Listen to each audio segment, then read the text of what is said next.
Bienvenidos, gracias por estar con nosotros en este resumen mensual de junio que hace Tesia Laboratorios de las noticias más importantes de medicina y nutrición al día. Fernando Ortiz lo saluda, director de Noticias Médicas. Empezamos con el coronavirus y la barrera rebasada de los 10 millones de casos a nivel mundial y el medio millón de mortalidad. Sabemos pues que realmente es mucho más que esto, pero estas son las cifras oficiales. Aquí tenemos las cifras de Ecuador prácticamente cerrando el mes de junio. Tenemos ya la vacuna. La más prometedora es la de Oxford, de la Universidad de Oxford, que AstraZeneca está fabricando en sus industrias en India, en el mismo Oxford, Suiza y Noruega. Incluso mientras hace las pruebas, ya está fabricando para sacar algunas decenas de miles de dosis. De hecho, están planeadas 500 millones de dosis inicialmente. Y las pruebas se están realizando ya en estudios de fase 3 en Brasil, sobre todo, como foco o como epicentro de la pandemia actual. Es Brasil en donde se están realizando una gran cantidad de pruebas para finiquitar la salida al mercado de esta vacuna que está muy prometedora. También en estos días, ya en inicios de julio, en estos días, se está ensayando en soldados chinos la vacuna de ese país, la vacuna china también. Entonces van muy de la mano la de la Universidad de Oxford con la china, con la vacuna china. Bueno, la dexametasona, descubierta hace muchos años, ha dado notables resultados. De hecho, es el medicamento que más prometedor, que mejores resultados ha dado en disminuir la mortalidad. De hecho, las personas que están sometidas a ventilación pueden reducir con el uso de dexametasona del 40% de mortalidad al 28%, y aquellos que requieren oxígeno de un 25% a un 20% la reducción de mortalidad.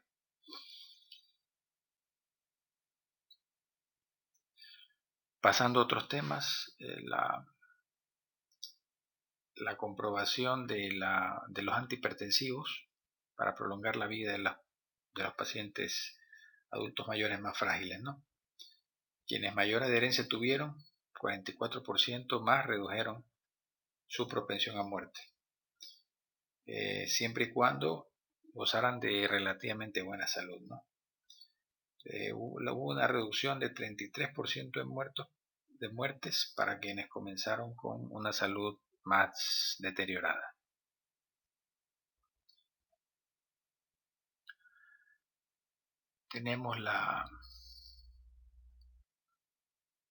Tenemos el documental de Netflix con unos interesantes datos recabados sobre la mayor incidencia de obesidad tanto en hombres y mujeres con el paso de los años y relacionado al aumento de restaurantes de comida rápida. Para el 2016 hemos tenido un 39% ya de obesidad a nivel mundial con 1.9 billones. Se puede ver también los cambios de tamaño de las bebidas. Eso sucedió también con las hamburguesas, que actualmente pues pueden suplir prácticamente todo el requerimiento de calorías diarias de una persona adulta, como podemos ver allí. Lo que también fue tendencia en el mes de junio es la predicción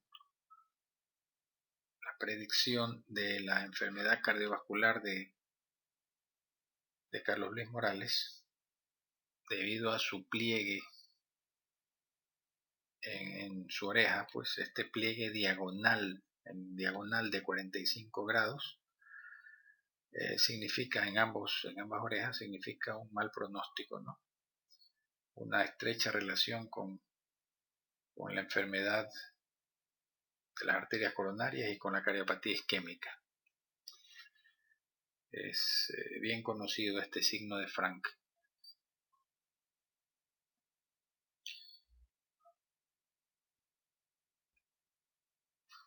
En cuanto a la leche, tenemos dos interesantes estudios. El uno con la relación, la asociación del DHA, ¿no? El ácido docosahexaenoico en la leche materna, relacionado a la ingesta de mariscos y suplementación. En ese caso,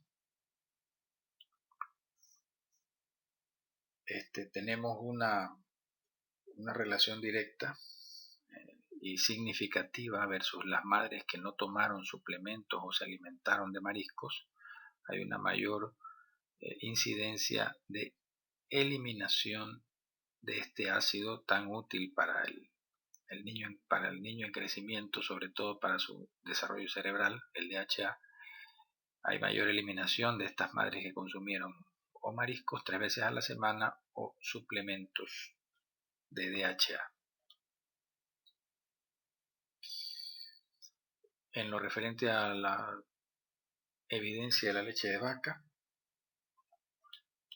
tenemos que pues definitivamente es de utilidad como fuente completa en niños, ¿no? Ya que llena sus requerimientos muy aumentados de nutrientes y energía en el inicio, en su fase de crecimiento. Sin embargo, en los adultos no hay evidencia contundente de reducción de riesgo de fracturas, y en varones es posible un aumento del cáncer de próstata, en las mujeres un aumento del riesgo de cáncer de endometrio, pero hubo una reducción de la incidencia de cáncer colorectal. Entonces, muy recomendable en niños, tal vez no tanto en adultos.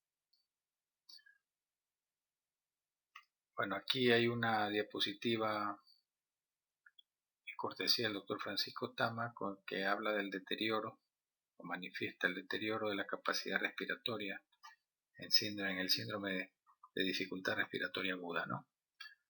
Lo muy rápido que puede progresar este daño pulmonar, incluso en cuestión de horas, ¿no? Por lo que se requiere una asistencia urgente de oxígeno ante el deterioro de la función pulmonar. Se habló mucho también en el mes de junio del síndrome inflamatorio multisistémico por COVID-19, mucha confusión con el síndrome de Kawasaki. Sin embargo, esta es una entidad distinta, sobre todo con síntomas como fiebre de mayor a 4 días, dolor abdominal, conjuntivitis, diarrea, vómito, rash y decaimiento. Sobre todo son los síntomas del síndrome inflamatorio multisistémico, que se manifestó con una muerte de un niño en la provincia de Los Ríos, y algunos casos en el Hospital Roberto Gilbert de la ciudad de Guayaquil. Ya esto había sido advertido en Europa, en España, en el Reino Unido, de que estaban viendo este tipo de casos. Hay una alerta del Ministerio de Salud Pública también por el sarampión, que en el caso de Brasil supera los 5.000 casos. Así que hay indicaciones precisas para eh, detección de posibles casos de sarampión y alerta del mismo en nuestro país.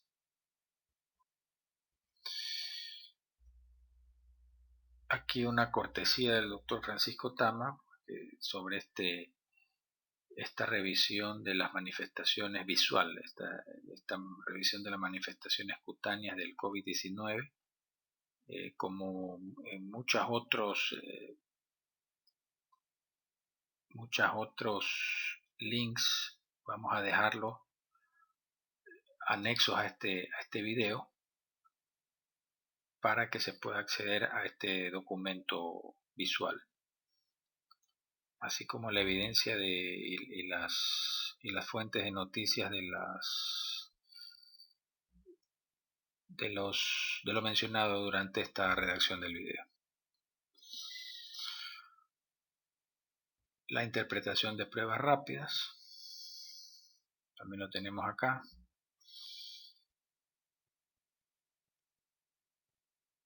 Y en cuanto a los pacientes diabéticos y COVID-19, básicamente aumenta el riesgo. Si bien la diabetes per se no significa el paciente diabético que tenga mayor riesgo de contagio frente a un paciente no diabético, sin embargo, sí tiene mayor riesgo de cuidados intensivos, que incluso puede llegar a 2 o 3 veces comparado con una persona no diabética.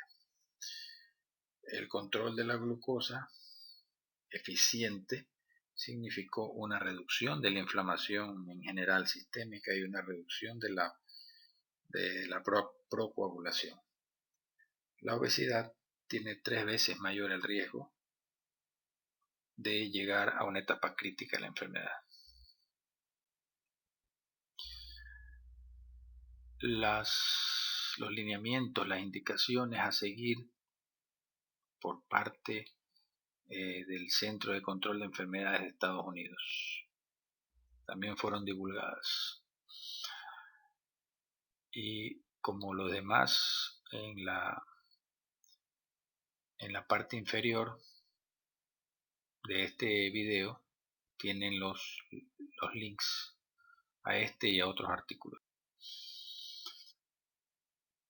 En cuanto a la hidroxicloroquina, es una verdadera novela. Aquí pues tenemos un poco detallado lo que ha sucedido. En marzo hubo el estudio francés que hablaba de la sinergia espectacular entre la hidroxicloroquina y la acitromicina para disminuir la mortalidad en los pacientes con COVID-19. En abril la FDA advirtió de no utilizar este tipo de fármacos fuera de la parte hospitalaria por el aumento de riesgo de problemas cardíacos que se ha venido mencionando en muchas ocasiones. En mayo se publica el estudio Recovery en donde se manifiesta que no hay beneficio con la hidroxicloroquina. Posteriormente a eso, la OMS detiene las pruebas. Luego en junio la OMS retoma las pruebas y posteriormente The Lancet y New England se retractan.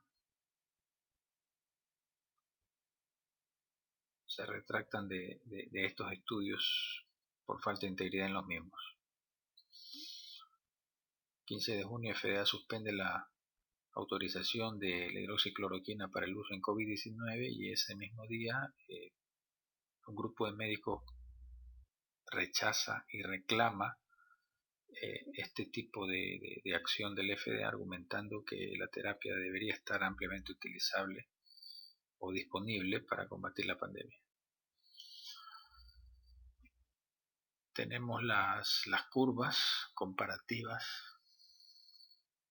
de mortalidad del 2019 versus 2020. Ahí en cada gráfico se puede ver que es la semana 10 es la primera semana de marzo. Ya para la cuarta semana de marzo bueno, a partir de la tercera semana de marzo empezó la curva con un pico tremendo, con una tendencia tremenda ascendente para alcanzar su pico de mortalidad el día, digamos, en la primera semana de abril, con 5.017 casos versus un histórico de ese mes de 407. Entonces, ese es uno de los ejemplos. Ustedes pueden ver el resto de curvas.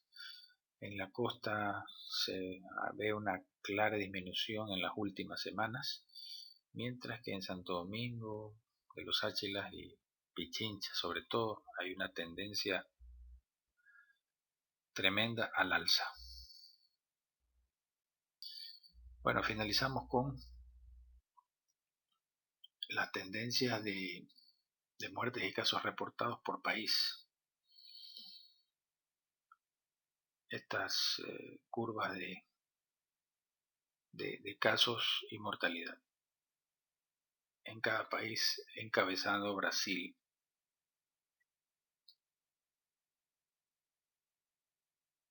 Estados Unidos tendencia a la baja según el reporte, pero ciertos estados de Estados Unidos tienen una tremenda alza actualmente. Texas, Miami, incluso al momento han retirado los planes de pasar a abrir paulatinamente los locales y han vuelto al confinamiento. Eso es lo que tenemos hasta el momento. Muchas gracias por acompañarnos en este resumen. Será hasta el próximo mes. Un saludo y éxitos. Gracias.